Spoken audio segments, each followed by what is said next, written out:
to declare a class as abstract if at least one method is declared as abstract. So when you say a method is abstract, then you don't have to provide the body for it, so that there need not be any definition. Again, you can delegate the responsibility of providing the definition to the classes that are inheriting from the abstract class, right?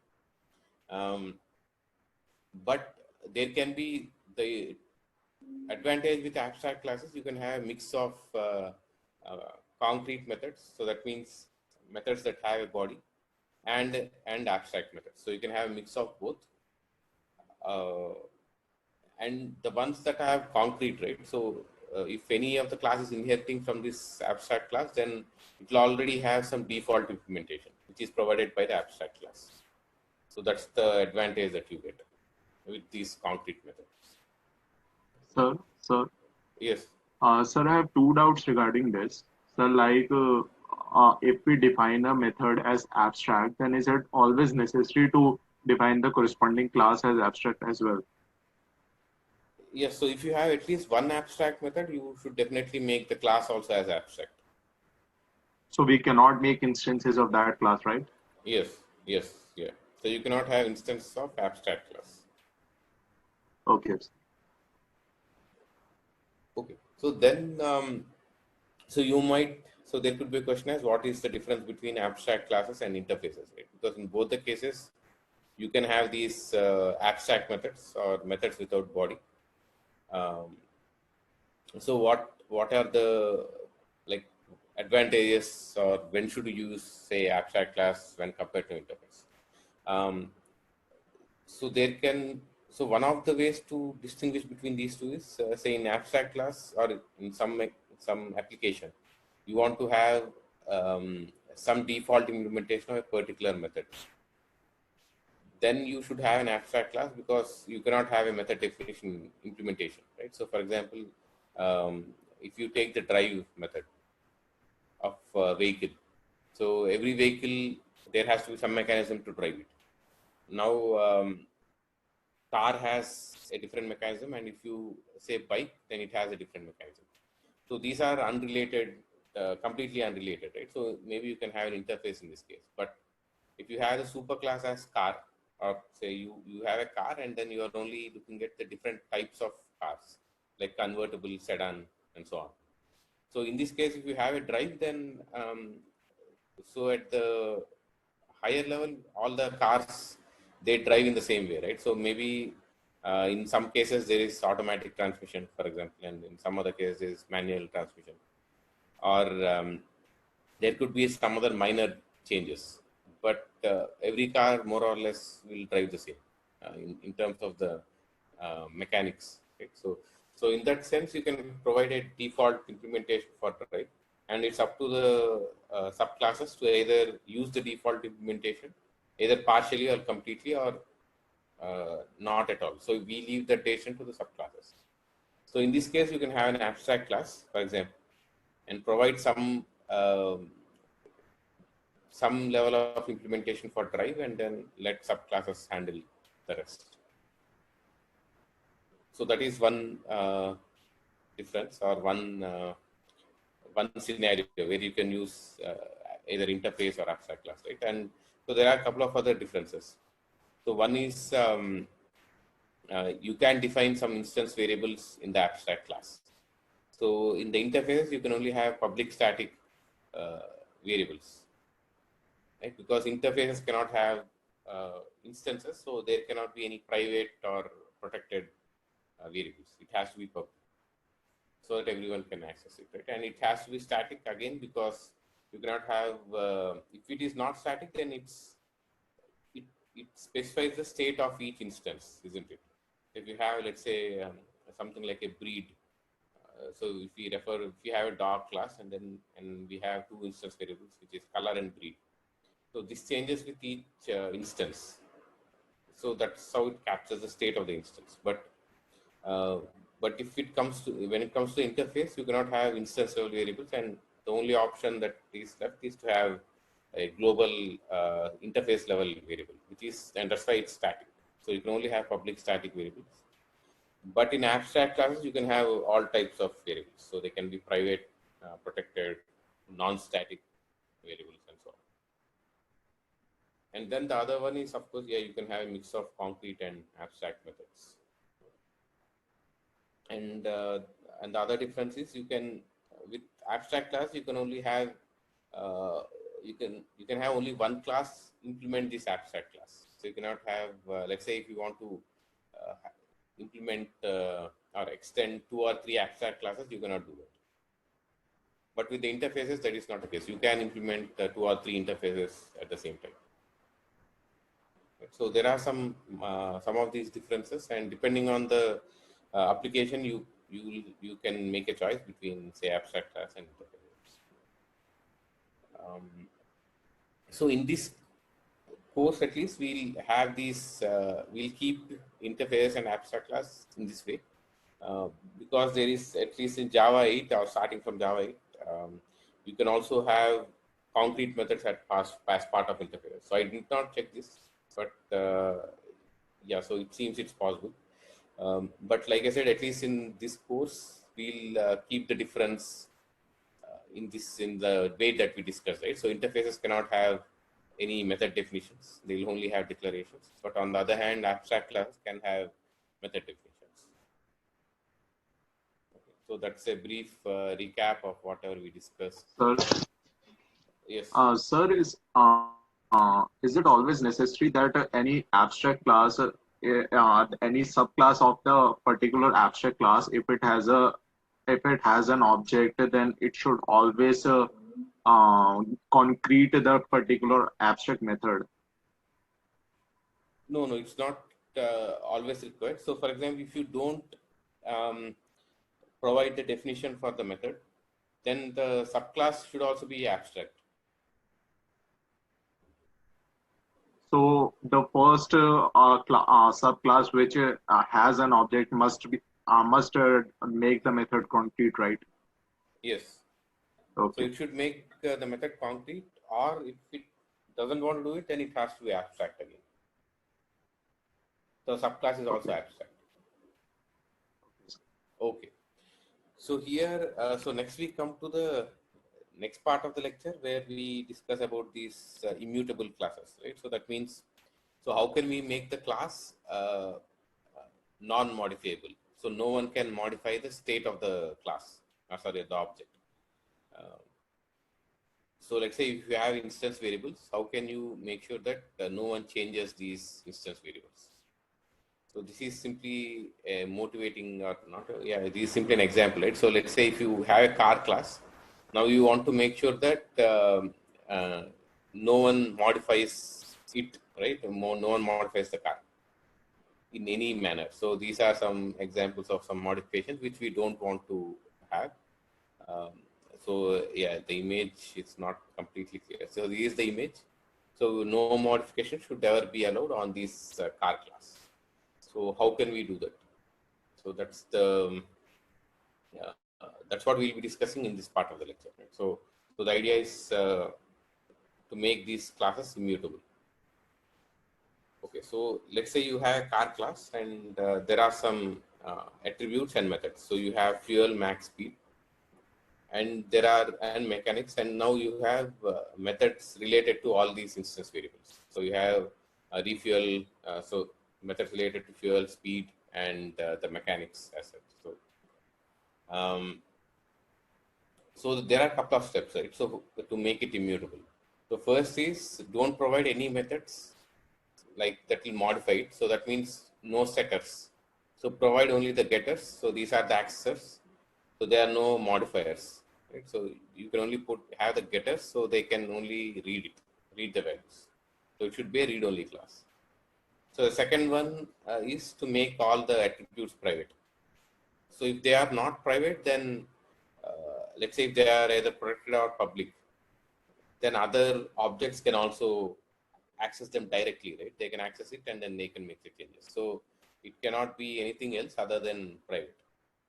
And the last one is to make it final. So if it's a final, then we are saying that it's a constant. And since it's a constant, it cannot be changed. So these are some of the steps to make it immutable. So you remove the setters. So you have only the getters.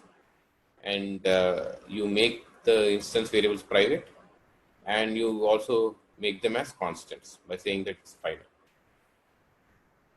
But then, Sir, yes, make them final that if we want to change in the object level, then we won't be able to change it.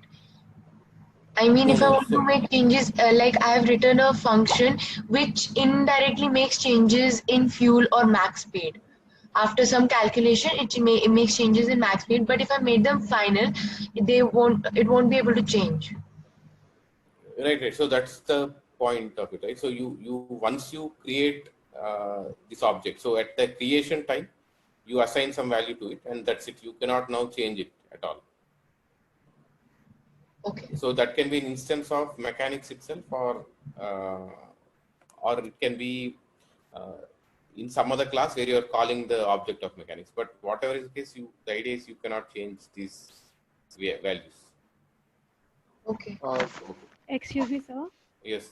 Sir, in the previous slide, if I'm making oil type as final, and so it can't be initialized in the constructor, right? So the oil type would be a null string. Sorry, that all type. Oil type would be Oil type. Oh. will it be a null string, right?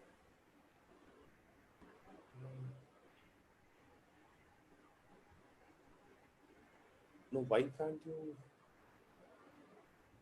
pass it So when, to the constructor? So you can do it once at the top point of construction, right?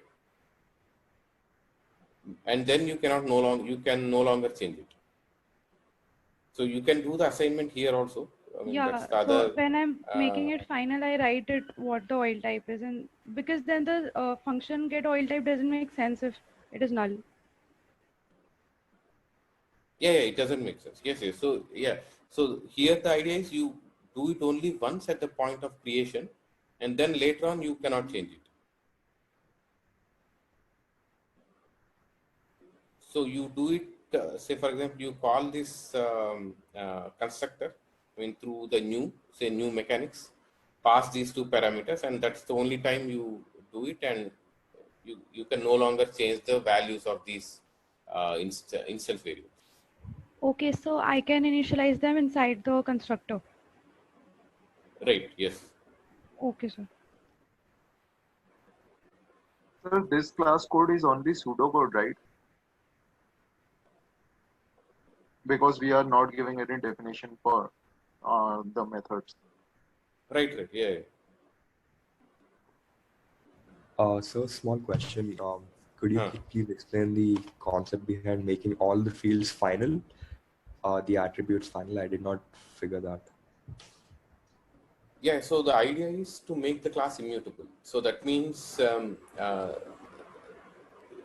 so the state of the object, it cannot change. So after you construct the object, right, there'll be some initial state. So now the initial state is like the final state. So there cannot be any changes made to the initial state of the object. So the state is captured by the instances, right? So now like I said, the idea is you cannot. So once you construct the object, you cannot change the state at all. So in order to do that, you can make them final. That means make it as constants, and then it can no longer change. So it cannot be changed by the object itself. Okay, so final is it gives one specific value Constant. to that particular data type, right? One specific Right. So value. you only make the initialization to it, and then you can no longer change it. So once you initialize it, yeah, you can no longer change it. So because it's a constant. Okay, so thank you. Okay, so here there's a question, right? So for example, you mark the fields as final. So why not have them as public? Because you don't have a setter method, you only have a getter method.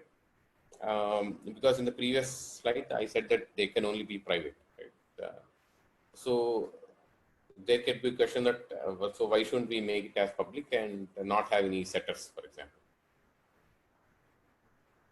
Okay, this could be a valid question. So the reason behind that is you can also, if it's public, you can you can make a call something like this, right? You can say that, so in this case it's public, tire is public. So you can say, you can use the object of mechanics, which is small m mechanics here, and then you can directly call any of the public instance variables. So in this case it's tire, and tire may have some setters, right? So it can have, say, set size, for example, and then you change the state of tire, which is not what you wanted. So that's why you cannot have public, any of the instance variables as public. All of them should be private. But sir, it is final, so it will give an error if. No. So final only checks for the, so the value of this variable should not change. So the value of this variable is a reference, right? So tire is still pointing to the same memory location, even after you set the size. So the contents inside that memory location are getting changed. So, so this is okay.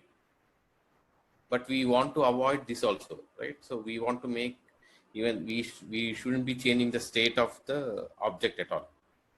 So that's why this doesn't work. So you cannot have it as public. So like we cannot change the reference of tire to another tire, but we can change inside if we do that public. Right. Yes.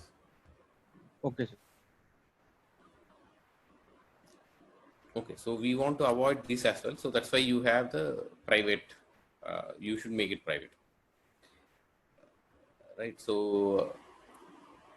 Sir, Yeah. Yes. size was final. Sorry. What's that? What if the size was final? Like Yeah. So in that case, so if you make the this variable private in size to be final, yeah, then you cannot change it. But okay, so the idea is to restrict this immutability, or this mechanism of not changing it only to the mechanics class, right? So we don't want to propagate it. So we don't want to keep saying, okay, let's say if tire refers to something else like a spoke, or a wheel and a spoke kind of thing. So you don't want to now say that even the other class which is referred here is also say immutable. So we want to restrict it only to the mechanics part. So the reference of tire in the mechanics is only restricted, not the whole tire class. So that's where. Yes. So for example, there can be other classes that make use of tire, and they should be able to change the state of tire. So it's only the mechanics that shouldn't change it.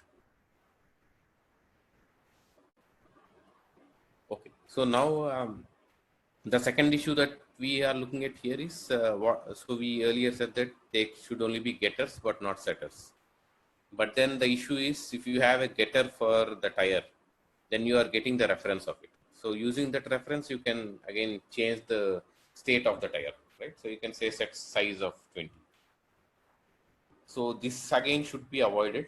So you should be careful as to what kind of what kind of getters you are providing. So if it's for a regular data type, let's say int, something that's int, float, or string, then you can do that. But if it's a reference, something like the user-defined data type, then if you give back the reference, then they can change it.